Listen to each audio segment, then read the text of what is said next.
Hi, I'm Aldwyn Altuney. And I'm Michael Thompson. And welcome to another episode of Movie Review TV. Movie Review TV. We see films as they are, rate them out of 5 stars. Movie Review TV. Movie Review TV. Oh, well done, Michael. That was excellent guitar play there and a fantastic original song. Very to short. Kick us off for Movie Review TV. And today we have a very interesting film to review. And anyone who's seen this film will agree, I'm sure. It has won a whole lot of awards and very unique film, unlike anything I can say I've seen recently. And the movie is called 3 Billboards Outside Ebbing, Missouri. And to tell us all about it now is Michael. It's a very long name for a film, wouldn't you say? It is a long name, and it's very to the point. It tells you exactly what it's about, and it's interesting what 3 Billboards can do. Yep. The 2017 black comedy drama film, 3 Billboards Outside Ebbing, was written, produced, and directed by Martin McDonagh. It stars Frances McDormand as a mother, Mildred Hayes, who rents 3 billboards to call attention to her daughter's unsolved murder. After months have passed without a culprit in her daughter's murder case, Mildred makes a bold move, painting 3 signs leading directly to a town with a controversial message directed at William Willoughby, the town's Reverend Chief of Police. When his second-in-command, Officer Dixon, an immature mother's boy with a penchant for violence, gets involved, the battle is only exasperated. Harrelson and Sam Rockwell appear in supporting roles. The film was released in the United States on November 10th, 2017, and in the United Kingdom on July 12th, 2018. January 12th, 2018 by Fox Searchlight Pictures. It has grossed $123 million worldwide. It received praise for McDonagh's screenplay and direction and the performances of McDormand, Harrelson and Rockwell. The film received 7 nominations for the 90th Academy Awards, including Best Picture, Best Original Screenplay, Best Actress for McDormand, and Best Supporting Actor for Harrelson and Rockwell. The film has won numerous awards, including Best Motion Picture Drama, Best Actress Drama, McDormand, Best Supporting Actor, Rockwell, and Best Screenplay at the 75th Golden Globe Awards. 3 of the 24th Screen Actors Guild Awards, including Outstanding Performance by a Cast and Motion Picture, and 5 of the 71st British Academy Film Awards, including Best Film. So what did you think of it all? Oh, they've won numerous awards. That's amazing. I thought it was a really, really powerful film. Very interesting film about this lady, Mildred, who is trying to find out what happened with her daughter's murder case. And she puts these massive billboards up saying, what's going on, basically to police about this murder. And being a small town, everyone talks, and it's a really interesting dynamic what happens in the town. Now, it's a really small cast in this film. However, really, really powerful acting and really powerful emotions are stirred up by Mildred and also by the officer, the revered Chief of Police, William Willoughby, as well. Very powerful performances by the leads there, and also second-in-command Officer Dixon. I thought he did an excellent job in his acting role too. So actually, all the main leads were really powerful roles, and I thought acted really well. As I say, a lot of deep emotion. What happens when you lose a daughter? I mean, can you imagine as a parent? And I'm not a parent, but I can imagine. But try to imagine what would happen as a parent if you lose your child in a murder case and it's unsolved who the actual murderer is. You would not only be outraged, but you would be presumably quite bitter and angry about the system and would want to see justice prevail. And And that's what happened with this lady Mildred, the mother of the daughter. She wanted justice to prevail, and she did some things that not everyone liked, and she was a bit of a hard nut of a woman herself. And she had domestic violence within her relationship as well. And as they say in the movie, there's a bit there where they say anger begets anger. So violence begets violence. You know, when you put that out, that's what you get back. So very, very interesting drama.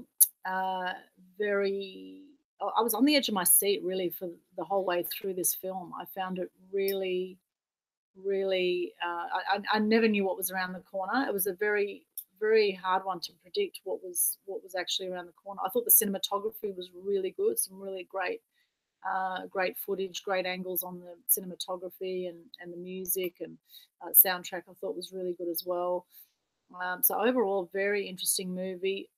I really didn't predict the ending. I'm not going to say what happened at the ending, but I did not predict that's the way it was going to go in the end. So I think it was a really interesting movie in that respect, is that it kept you guessing. You never knew what was around the corner. And there were some really shocking scenes in there too. Some pretty full-on scenes.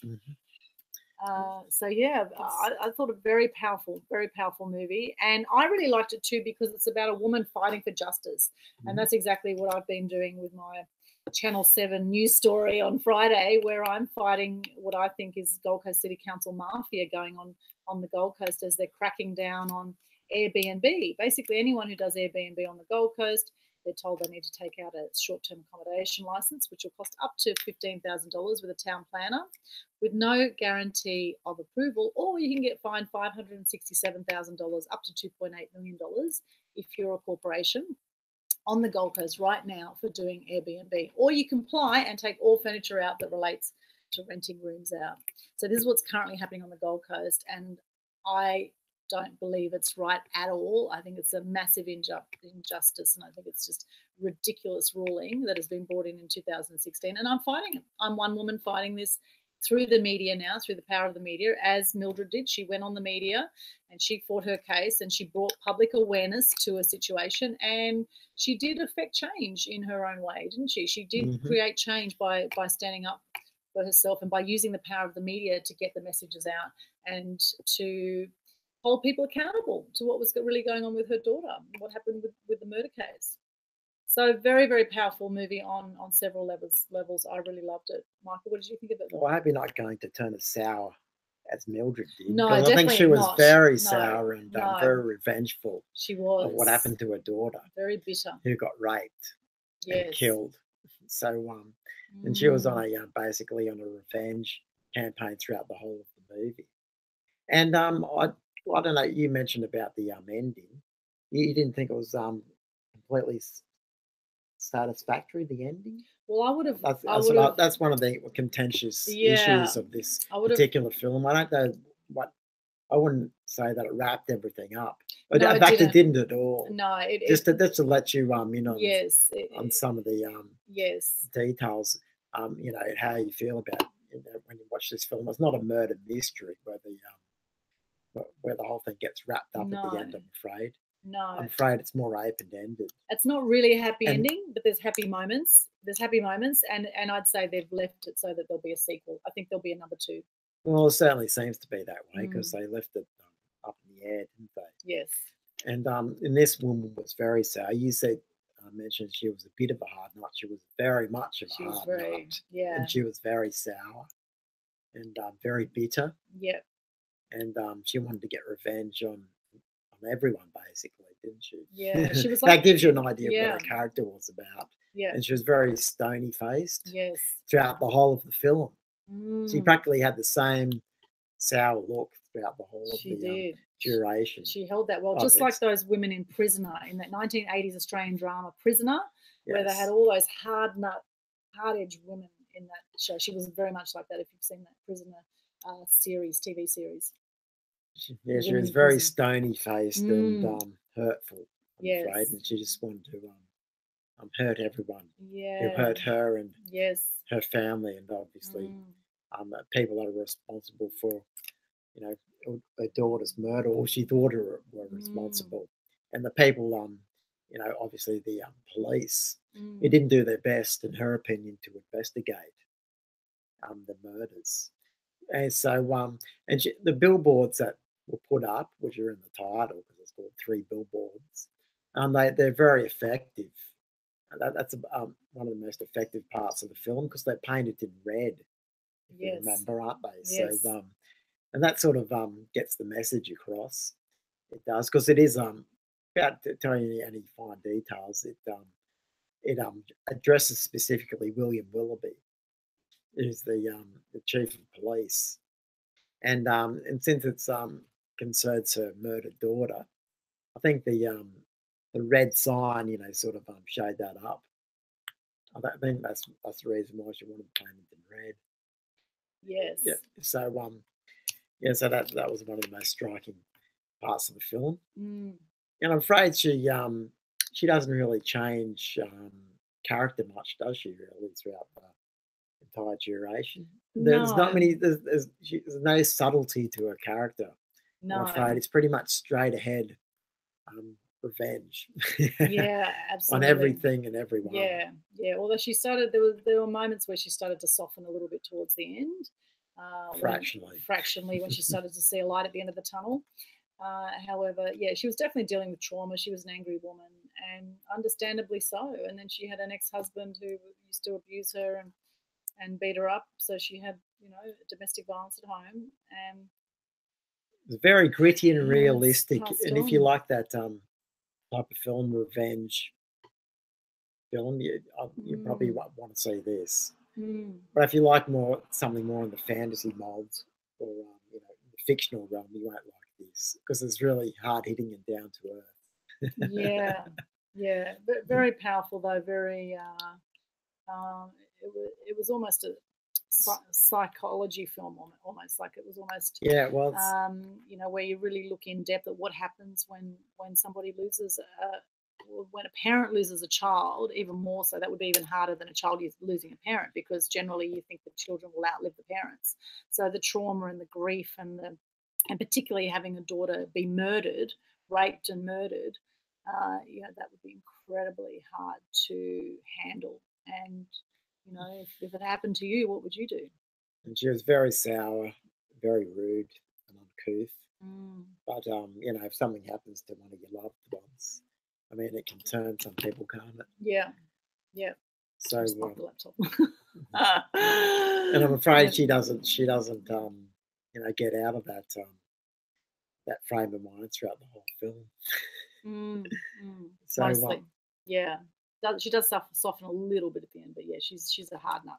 She definitely is. Yeah, she doesn't take shit from anyone. And it is a good performance. It is. The acting was awesome. And Woody, so obviously Woody Harrelson is in there, providing some support there as the chief of police. Yeah. And the guy obviously played the other police officer, was really good, wasn't Dixon. He? I thought he was. You mentioned that too. Yeah, he's really good in his supporting role. He was, and he took a few different turns too. His personality changed. It was Rockwell. He changed a bit as well during the film. So very interesting, deep characters, and really well acted, I thought. And, Sam Rockwell's character was the most interesting in the film, where the main character, Mildred Hayes, is pretty much she's pretty much straight ahead throughout the whole thing, very much. Yeah, and Woody Harrelson I thought was excellent too, as William Willoughby as well. Yeah. Very, very powerful the three roles there: the chief of police, the second in command, and the mother of the daughter who was murdered, who did the billboards. It's a strange name for a film, though, I must say. It is a very long name. It is a long name. 3 Billboards outside Ebbing, Missouri. It's just an awkward kind of name. I mean, why don't they just call it 3 Billboards? Like, it's kind of, why would you have outside Ebbing, Missouri? I kind of think that's a little bit weird. But I would just call it Revenge. They could have just called it something like that. Right. That would have pretty much summed it up. A Mother's Revenge. Yeah, Mother's Revenge. Yeah, something like that might have been the title. But anyway, it has won a heap of awards, so I guess they're doing things a little bit outside the square, these guys. So, and they've done really well at the box box office, haven't they? They've how much have they brought in? $123 million worldwide so far. So that's pretty impressive. That was a bit too gritty to me, a bit too realistic, Mm-hmm. you might say. And for me, although I sort of, if you like that type of film, you might enjoy this. But it's a bit too. She was a bit too sour for me, Frances's character. That's the only thing that I found. It wasn't any redeeming characters, redeeming aspects to a character, was there? Well, I don't think there was. She was pretty much straight ahead. She was very hurtful. Yeah, she was quite nasty. Because she got hurt herself, didn't she? That's so right. much. And people who are abused abuse others, and that showed that cycle. It showed what happens when people who are abused abuse others. And karma, karma comes back. I'm around afraid too. she had a stony look right from the start, and she didn't change the look very much throughout the entire duration of the film, did she? No. And the demeanour was the same too. Yeah. So what do you give it out of 5 stars, Michael? I'm giving it 3. 3, okay. Well, I'll give it. I'm tossing up between 3.5 and 4 because I actually really did enjoy it. Although her character was a bit hard edge, and the ending I wasn't expecting quite like that either. And I must say I get annoyed when I get to the end of the film and it's not quite fully resolved. So that kind of annoys me a little bit. So I'll give it 3.5. Yeah. 3.5 stars. Let's face it, her character was very hard edged. Yeah, as it was intended. She was very uncompromising. Yeah. She did some things that generally ladies would not do. Yes, they would. So ladies would not do. I don't think any ladies would do it. Even some of the men stuff that she did. Yeah, even some men wouldn't do what she did. So yes, interesting film. 3 Billboards Outside Ebbing, Missouri. Have you seen the film? If you have, we'd love to hear what you thought. You probably find it hard to remember that title, so just think of 3 Billboards. 3 Billboards, and the rest will fill itself in. Yes. So there you go. And there's Michael's 3 billboards. 3 Billboards. Yes. So there you go. Yes, I think they can see that. Michael. I think you got that right. So well done, Michael. Well done, Michael. That was very nice sharing your movie ticket with us. So if you saw it and you enjoyed it, or what sort of feedback do you have about the film? What did you think of it? Love to see your comments under this movie review. If you like what you've seen, then share the love, put it on social media, subscribe to the Aldwyn Altuney channel on YouTube, and we'd love to hear your feedback, comments, any suggestions, questions. We'd love to hear from you. So thanks so much for supporting Movie Review TV. And this is a wrap on another episode. Cheers to the makers of 3 Billboards Outside Ebbing, Missouri. Well done. Very cheers. Interesting film. And once again, let's clink. Cheers. And then have a drink. But not drink. No, I'm not drinking. We're drinking. You're drinking this Sometimes time. we don't drink, but today we'll drink. Blink and drink because it's Friday night. Yeah, that's right, it is. And because we can. So thanks for supporting us. Thanks for watching Movie Review TV. Share the love. And wherever you are right now, I hope you enjoy the beautiful full moon we've had the last 24 hours or so. And have a beautiful weekend. And here's to making the most of life wherever you are in the world. And we'll be back with more from Movie Review TV soon. Bye for now. Bye-bye. Have a good evening.